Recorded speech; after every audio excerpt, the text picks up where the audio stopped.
विशिष्ट वेगळ्या आणि पथ्याच्या भाज्या ही गोष्ट आपल्या आयुष्यामध्ये आहाराच्या दृष्टीने खूप महत्वाची असते.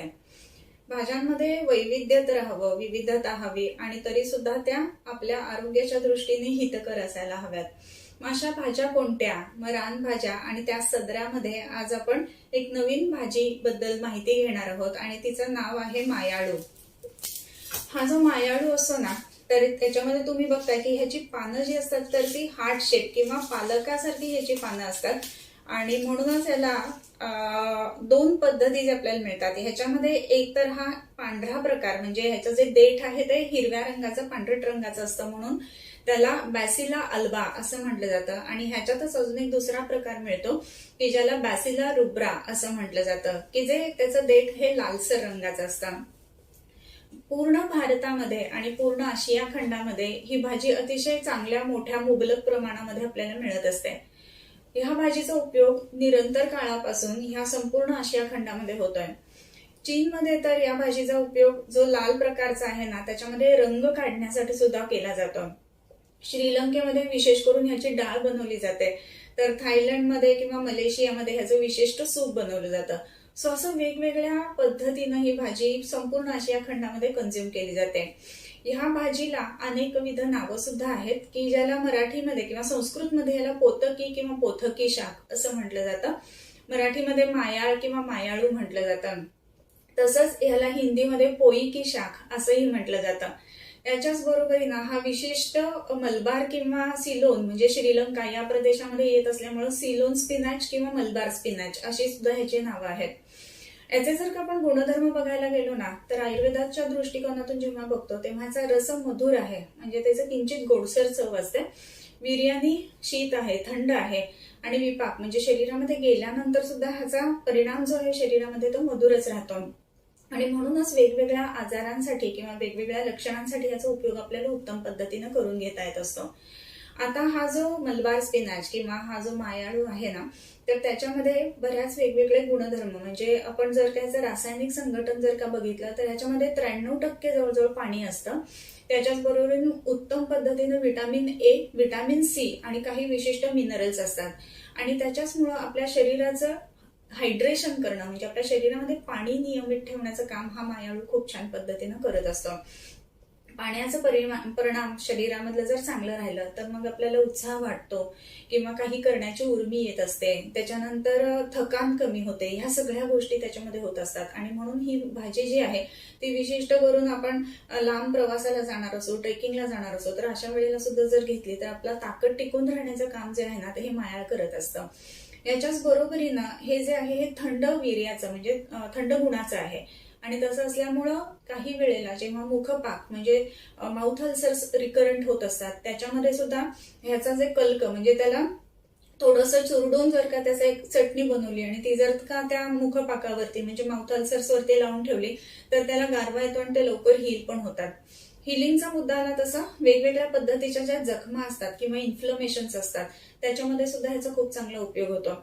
हळदी बरोबर जर का जखमेला याचा कल्क करून म्हणजे चटणी करून जर का लावलं गेलं ना तर जखमा लवकर बऱ्या होण्यासाठी सुद्धा त्याची मदत होत असते. नॉन हिलिंग वुंड्स मध्ये सुद्धा ह्याचा खूप चांगला उपयोग होत असतो. तसंच ह्याच्यामध्ये काही जे क्वालिटीज सांगितलेत की पाण्याचं प्रमाण जास्ती असल्यामुळं रिनल कॅल्क्युलस मध्ये सुद्धा त्याचा उपयोग होतो असंही काही रिसर्चेस झालेले आहेत. याच्यामध्ये आणखीन काही गोष्टी महत्वाच्या म्हणजे थंड असल्यामुळं आणि गारवा शरीरामध्ये आणण्याचं काम केल्यामुळं याच्यामध्ये पित्त कमी करणं, आपल्या शरीरातल्या रक्ताच्या दोष्टी कमी करणं ह्याच्यासाठी सुद्धा ह्याचा उपयोग होत असतो. आणि म्हणूनच अंगावरती वेगवेगळे पुस्टुल्स येणं, रॅशेस येणं ह्याच्यासाठी सुद्धा ह्याचा खूप चांगला परिणाम येतो. तसंच काही लोकांना उष्णता वाढल्यामुळं किंवा कोठा साफ न झाल्यामुळं पाईल्सची तक्रार होत असते. सो अशा पाईल्सच्या तक्रारीमध्ये सुद्धा कोठा साफ करून शरीरात गारवा आणणं या गोष्टी ही भाजी करत असते. सो असं अनेकविध पद्धतीनं या भाजीचे आपल्याला उपयोग दिसतात. आणि विशेष करून आपल्याला उन्हाळ्याच्या सुरुवातीला ही भाजी सापडते किंवा मार्केटमध्ये सुद्धा मिळत असते. याचं कारण हेच आहे की ह्याच्यामध्ये पाण्याचं प्रमाण उत्तम असल्यामुळे शरीरामध्ये आपल्या पाण्याचं प्रमाण संतुलित राहावं, हायड्रेशन चांगलं व्हावं म्हणून निसर्ग नेमकी त्यावेळेला ही भाजी उत्पन्न करत असतो. सो आज ह्या भाजीचे हे गुणधर्म जाणून घेतल्यानंतर ह्याच्या रेसिपीज सुद्धा वेगवेगळ्या आहेत. जसं म्हटलं की जसं आपण डाळ पालक करतो तसं ह्या मायाळाचा सुद्धा आपण तुरीची डाळ किंवा मुगाच्या डाळीबरोबर का जर वरण बनवलं तरी सुद्धा ते खूप छान आणि टेस्टी लागतं. याची भजी सुद्धा केली जाते की जी अत्यंत चविष्ट असते आणि त्याच्याच बरोबर याची भाजी सुद्धा करतात. सो ह्या वेगवेगळ्या त्याच्या रेसिपीज आहेत, तर आपण त्यातली एक रेसिपी आज जाणून घेणार आहोत. नमस्कार. मायाळू घेतलाय. या मायाळूचं एक एक पान मी असा खुडून घेणार आहे आणि ही जी मोठी पानं असतात ना ही भजीसाठी वापरायची आणि ह्याची जी कोवळी पानं असतात ती जनरली भाजीसाठी वापरली जातात. सो मी आता ही फक्त मोठी मोठी पानं जी आहेत तर ती खुडून घेते. इवन ह्या मायाळूचं जे देठ असतं ना, ज्याला हिंदीमध्ये आपण डंठल म्हणतो, तर ते देठ सुद्धा अतिशय पौष्टिक असतं आणि त्याच्यात सुद्धा पाण्याची मात्रा खूप जास्ती असते आणि त्याच्यामुळे त्याचं सुद्धा ना रायतं किंवा भरीत म्हणतो ना आपण तसं करू शकतो. सो ही मी मोठी मोठी पानं फक्त घेते भजी करण्यासाठी.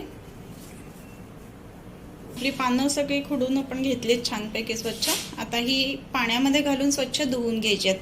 तोपर्यंत आपण एका बाजूला त्याचं बॅटर बनवूया.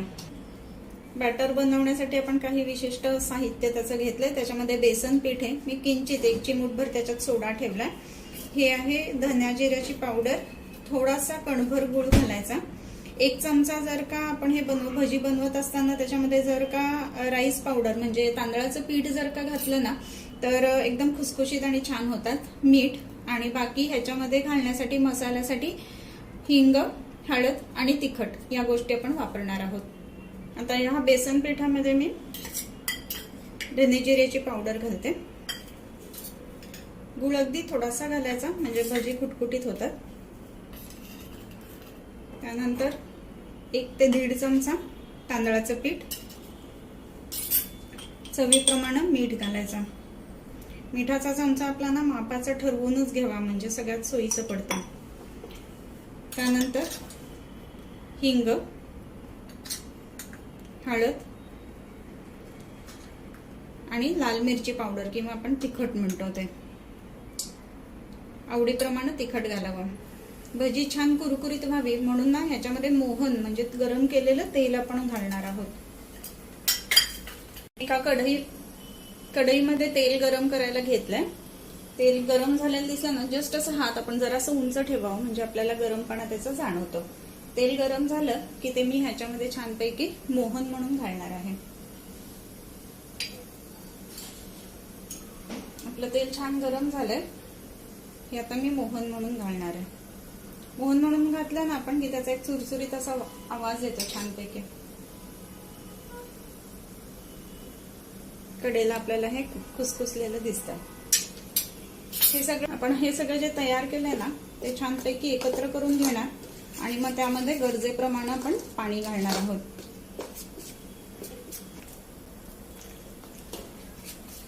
असं ते छानपैकी फेटत हळूहळू पाणी ऍड करायचं.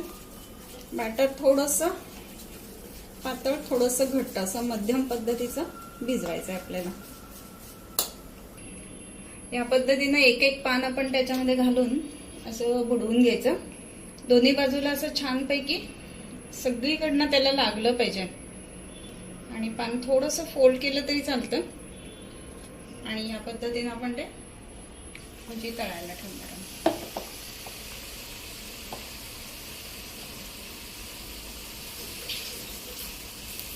पानं त्याच्यामध्ये पहिलेच बुडवून ठेवायचे आणि मग आपण तळायला घ्यायचं.